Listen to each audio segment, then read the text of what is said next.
Baik, bismillahirrahmanirrahim. Assalamualaikum warahmatullahi wabarakatuh. Ya, mari kita mulai perkuliahan kita.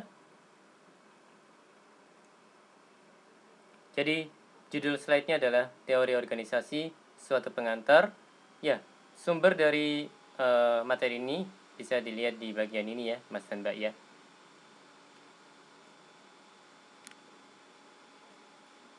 Baik, ini terkait dengan hakikat pengorganisasian.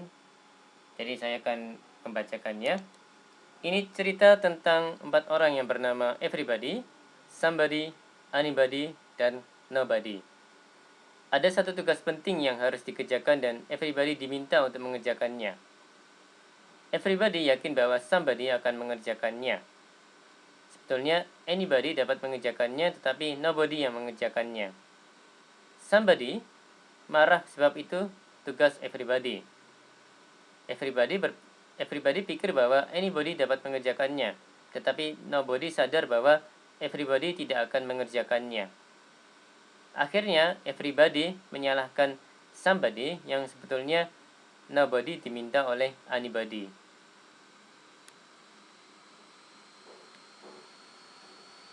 Jadi, teori organisasi.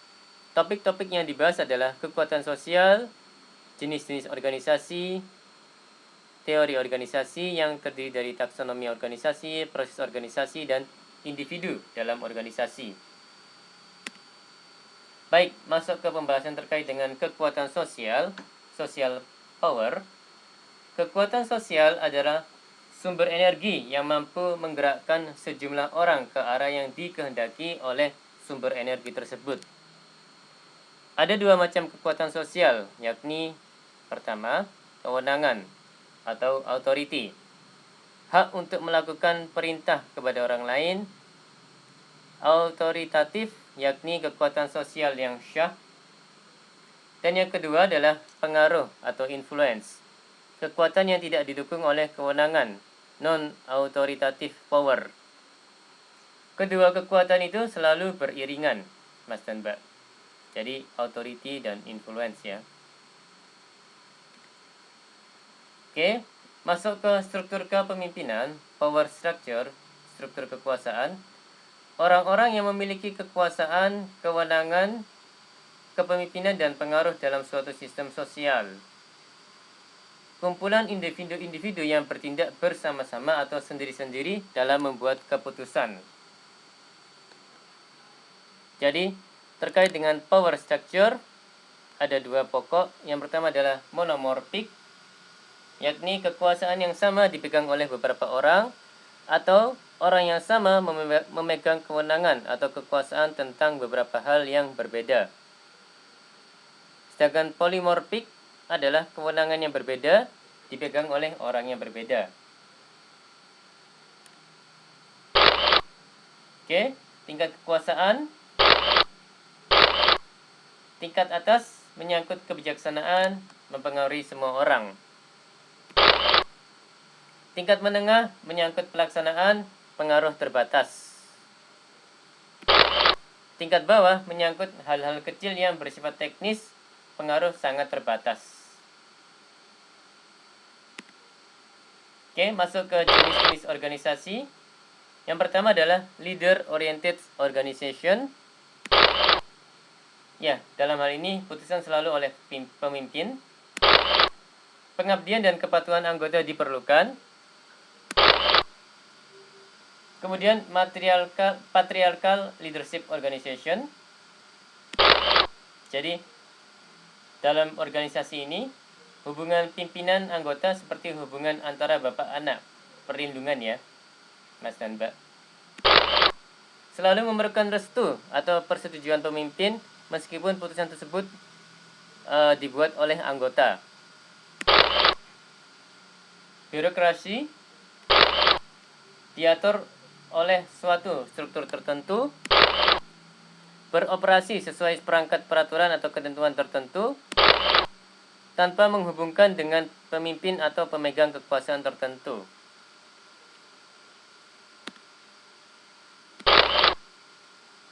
Masuk ke yang keempat, democratic organization. Dalam hal ini, anggota mempunyai hak bersuara, keputusan diambil secara bersama, pemimpin tunduk pada keputusan bersama, dan pemimpin memberi arahan, tidak memberi perintah. Seperti itu ya Mas dan Mbak ya. Oke, masuk ke pembahasan terkait dengan teori organisasi. Ya, organisasi terbentuk atau terdiri dari beberapa kelompok. Dalam penyuluhan, organisasi harus bersifat pendidikan sebagai media pendidikan atau belajar. Organisasi, ya, ada orang-orang, kemudian berinteraksi untuk mencapai tujuan bersama ya Mas dan Mbak ya. Dan struktur organisasi selalu formal. Jadi ini ada organisasi, ada individu, ada proses, ada taksonomi, sistem ya, kemudian ada struktur. Seperti itu ya Mas dan Mbak ya. Oke. Masuk ke taksonomi organisasi, ada tujuan organisasi, ada filosofi dan tata nilai, ada komposisi anggota, ada struktur organisasi, ada teknologi, ada lingkungan fisik, ada lingkungan sosial dan budaya, dan ada ciri-ciri waktu. Seperti itu Mas dan Mbak. Oke, masuk ke taksonomi organisasi. Variabel-variabelnya adalah satu, tujuan, objectives and goals. Ya, tujuan organisasi versus tujuan individu, kongruen atau konflik ya. Jadi memang di organisasi ada kumpulan individu-individu dan individu-individu tersebut memiliki tujuan sendiri-sendiri dan harapannya tujuan-tujuan mereka itu selaras dengan tujuan organisasi. Seperti itu Mas dan Mbak. Kemudian tujuan organisasi bisa formal atau informal. Tujuan wajib mandatory versus tujuan tambahan voluntary optional. Sifat tujuan jauh versus dekat, remoteness ya. Masalah persepsi. Polarisasi, apakah ada pertentangan antara tujuan-tujuan yang ada? Ya, bisa jadi apakah ada pertentangan antara tujuan organisasi dan tujuan individu gitu ya Mas dan Mbak ya. Oke. Tujuan tunggal versus tujuan ganda atau jamak. Terlalu sedikit atau terlalu banyak dilihat dari jumlah anggota. Apakah konflik dengan tujuan organisasi lain? Kemudian ada juga tujuan jangka pendek versus jangka panjang, Mas dan Mbak. Oke, masuk ke poin nomor 2 adalah filosofi dan tata nilai. Poin-poinnya adalah pengendalian perilaku dan nilai yang dijunjung anggota. Komposisi anggotanya ada pendidikan, ada kemampuan intelektual. Ya, maksudnya yang dilihat dari komposisi anggota ya, kalau saya tidak salah tangkap.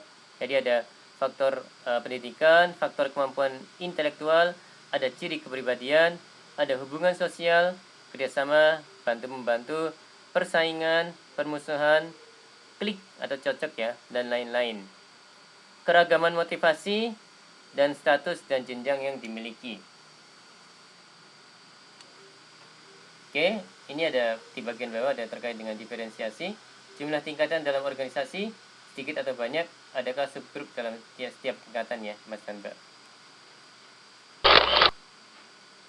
Oh, itu adalah terkait dengan struktur organisasi. Jadi, yang A adalah jumlah anggota, fasilitas atau bisa disebut dengan size ya. Dan yang B adalah diferensiasi.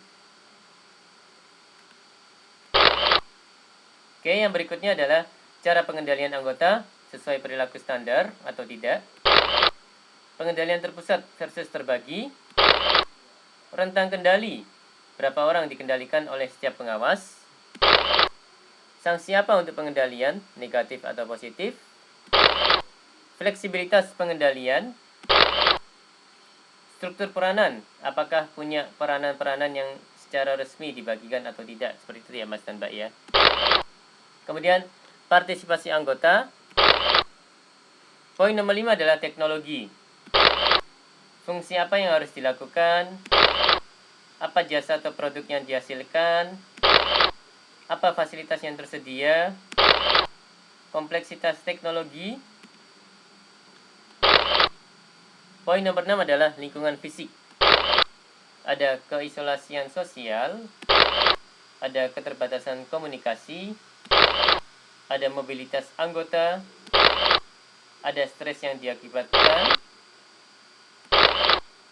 Yang nomor 7 adalah lingkungan sosial dan budaya. Apakah sesuai atau bertentangan dengan tata nilai dari organisasi? Bagaimana nilai-nilai dan tujuan-tujuan di sekitarnya? Kemudian ciri-ciri waktu, usia organisasi, lama partisipasi dalam organisasi, dan jangka waktu pencapaian tujuan organisasi. Oke. Struktur organisasi. Struktur suatu organisasi menggambarkan bagaimana organisasi itu mengatur dirinya sendiri, bagaimana mengatur hubungan antar orang dan antar kelompok. Seperti itu Mas dan Mbak. Struktur organisasi adalah suatu keputusan yang diambil oleh organisasi itu sendiri berdasarkan situasi, kondisi, dan kebutuhan organisasi. Struktur suatu organisasi ada kaitannya dengan tujuan, sebab struktur organisasi itu adalah cara organisasi itu mengatur dirinya untuk bisa mencapai tujuan yang ingin dicapainya. Struktur organisasi adalah unik untuk setiap organisasi.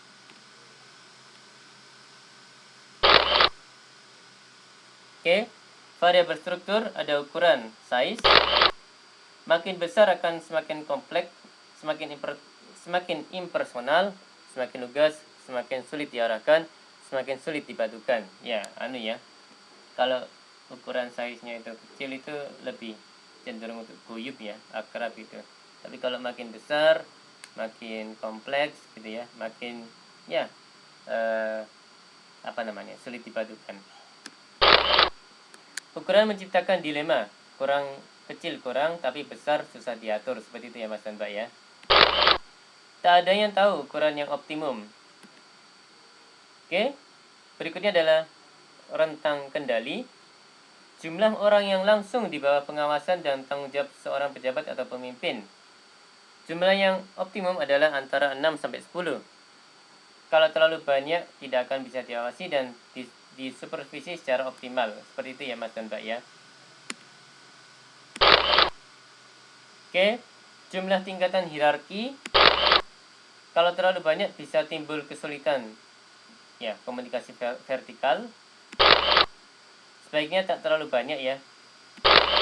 Dan perhatikan efektivitas dari komunikasi yang dilakukan. Oke, berikutnya adalah struktur kewenangan.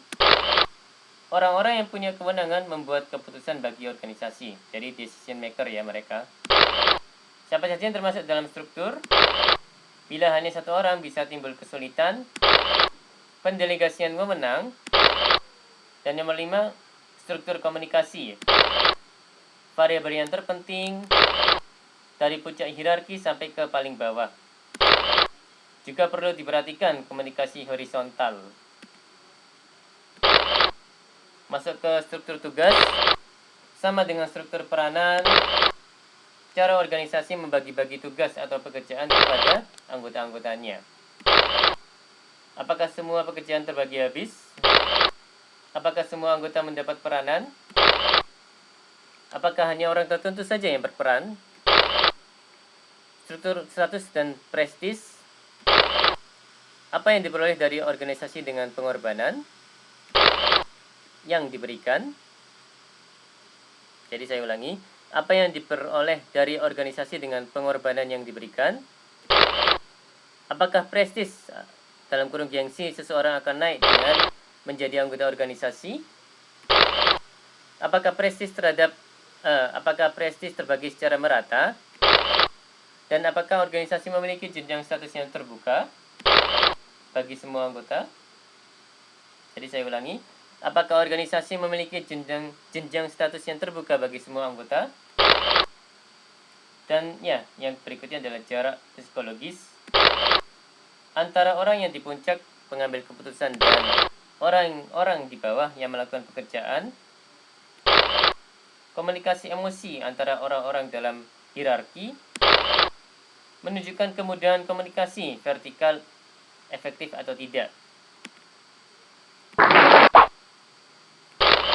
Oke, masuk ke pembahasan terkait dengan proses organisasi, yakni proses-proses yang ada dalam organisasi menunjukkan adanya kehidupan dalam organisasi. Jadi, sekali lagi, ya saya ralat, proses-proses yang ada dalam organisasi menunjukkan adanya kehidupan dalam organisasi. Proses dalam organisasi ditandai dengan adanya kegiatan individu anggota atau kegiatan bersama. Ada 6 proses yang perlu ada dalam organisasi, yakni hubungan antar peranan, yang poin-poinnya adalah apakah ada saling pengertian, hubungan timbal balik, aktivitas organisasi terjadi atas dasar adanya hubungan antar peranan.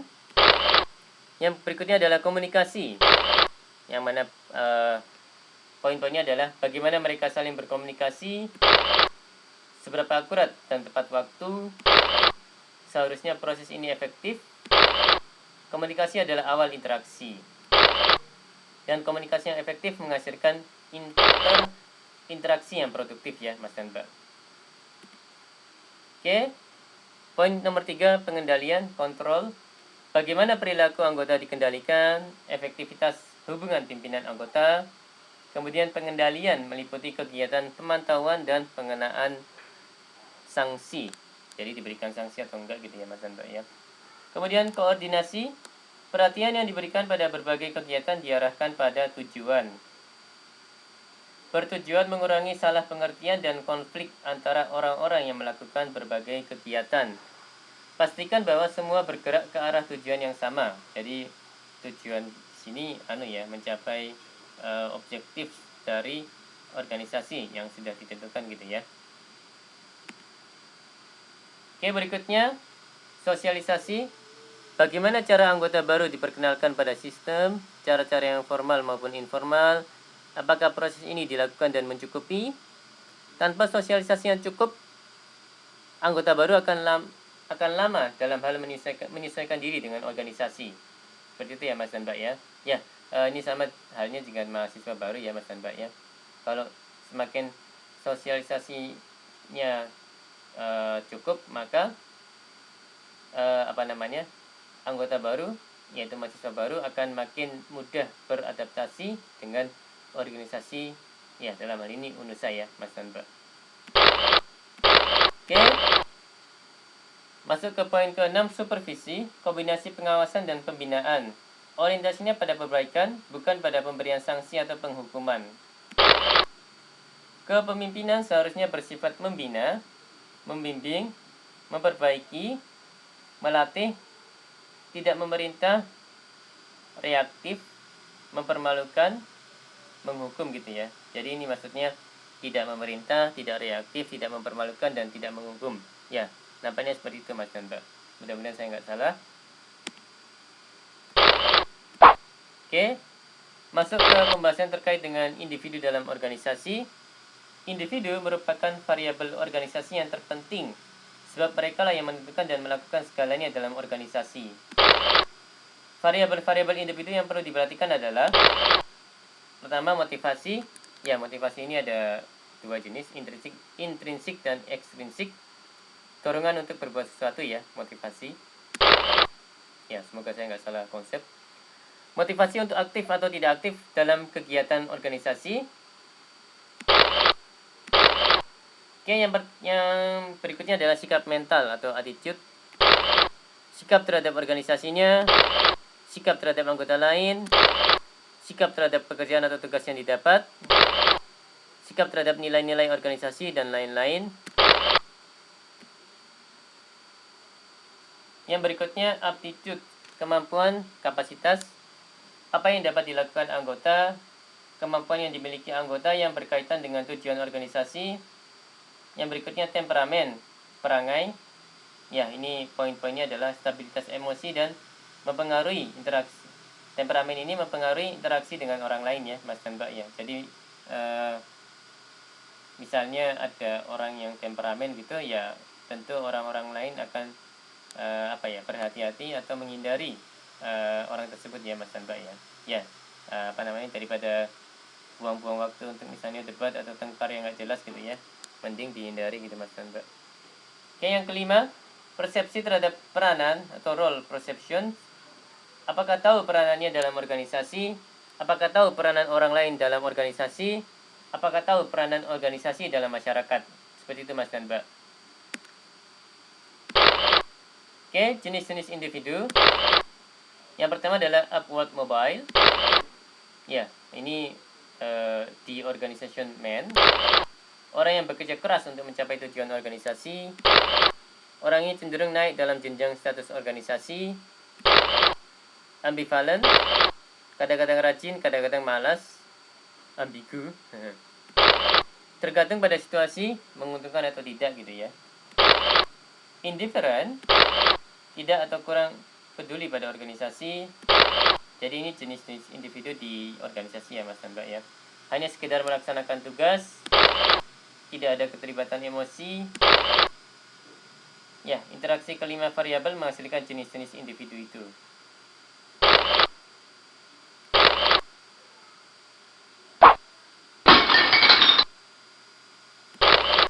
Oke. Terkait dengan kepribadian dan organisasi, kualitas individu sangat penting dan berarti bagi organisasi. Struktur organisasi tak banyak artinya bila tak ditunjang oleh kualitas individu anggota-anggotanya. Kualitas proses dalam organisasi pun sangat bergantung pada kualitas individu. Jadi individu memegang peranan penting ya di dalam organisasi Mas dan Mbak. Kepribadian adalah keseluruhan sifat-sifat dan kemampuan individu. Ada sedikitnya 3 unsur kepribadian yang sangat penting bagi organisasi. Yang pertama kognitif, kemampuan berpikir. Adalah kemampuan atau kapasitas melihat kedua belah sisi dari setiap isu. Yang kedua adalah fleksibilitas, kemampuan untuk berubah atau mengubah bila memang perlu, kemampuan melihat segala sesuatu sebagai kontinuum. Bukan hitam putih. Kemampuan beradaptasi ya, Mas dan Mbak dalam hal ini. Yang berikutnya yang C, kemampuan berpikir abstrak. Misalnya berpikir tentang teori. Seperti itu ya Mas dan Mbak ya. Oke, yang berikutnya toleran, kemampuan menghargai pendapat orang lain. Kemampuan menerima penundaan penghargaan atau imbalan, kemampuan berkorban dalam jangka pendek untuk mendapatkan hasil atau imbalan dalam jangka panjang. Seperti itu Mas dan Mbak. Oke, struktur nilai. Optimistik, kemampuan melihat sisi yang baik, tidak hanya sisi yang jelek saja. Menghargai pencapaian, achieving ya. Berorientasi ke depan Mas dan Mbak. Non-fatalistik, tak menyerah sebelum habis berusaha. Yang berikutnya berani mengambil risiko. Yang berikutnya universalistik, berpikiran luas. Oke, yang nomor 3, kemampuan berhubungan dengan orang lain. Poin-poinnya adalah kemampuan berkomunikasi dan berinteraksi dengan orang, kapasitas untuk percaya pada orang lain, bersahabat, demokratis, menghargai pendapat orang, modern, dalam ini terbuka untuk hal-hal baru yang baik. Ya ini ya, modern, tetap harus memperhatikan apakah hal tersebut baik atau enggak. Yang mana baik atau enggak itu bisa disesuaikan dengan norma yang berlaku gitu ya Mas dan Mbak ya. Tidak berprasangka, bertoleransi. Oke, tipe-tipe kepribadian. Kepribadian setiap individu itu berbeda dengan individu yang lain, sehingga dapat dikatakan kepribadian setiap individu itu bersifat unik. Untuk memudahkan kepribadian itu, data dikelompokkan menjadi 4, yakni sanguinis, ya yang populer, melankolis yang sempurna, koleris yang kuat, serta flegmatis yang damai. Oke, gambaran sekilasnya adalah seperti ini. Seorang sanguinis itu bersifat spontan, lincah, periang, optimistik, ekstrovert, tetapi suka pamer dan suka memerintah. Kalau yang seorang melankolis bersifat penuh pemikiran, setia, tekun, analitis, tetapi pesimistik dan introvert. Seorang koleris bersifat suka berpetualang, persuasif dan percaya diri, tetapi keras kepala dan kurang simpatik. Yang keempat, seorang flegmatis bersifat ramah, sabar, puas dan diplomatis, tetapi kurang bersemangat dan pemurung. Oke, ini ya. Jadi setiap kepribadian memiliki kekuatan dan kelemahan. Semua jenis kepribadian diperlukan adanya dalam setiap sistem sosial atau organisasi. Kepribadian sebagai totalitas sifat-sifat yang dimiliki oleh seseorang tidak bisa disebut baik atau jelek. Komponen-komponennya yang bisa jelek atau lemah, atau baik atau kuat. Seperti itu Mas dan Mbak.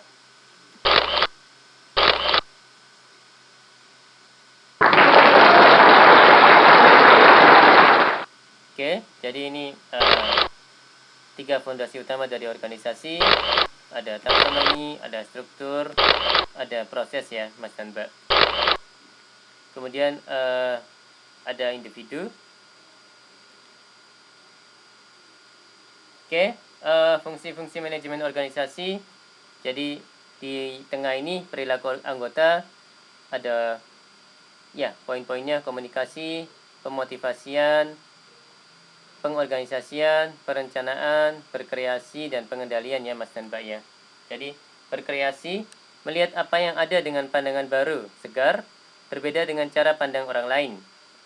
Jenis-jenis kreativitas, ada inovasi, munculnya sesuatu yang baru, sintesis, menyerap dan menggunakan berbagai gagasan dari macam-macam sumber, ekstensi, memperluas kegunaan dari suatu inovasi, dan duplikasi, meniru apa yang baik di organisasi lain. Seperti itu ya Mas dan Mbak ya.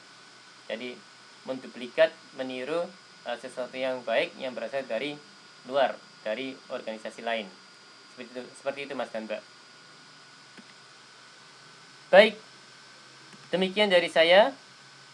Mohon maaf kalau ada kata-kata yang salah. Terima kasih atas perhatiannya. Wassalamualaikum warahmatullahi wabarakatuh.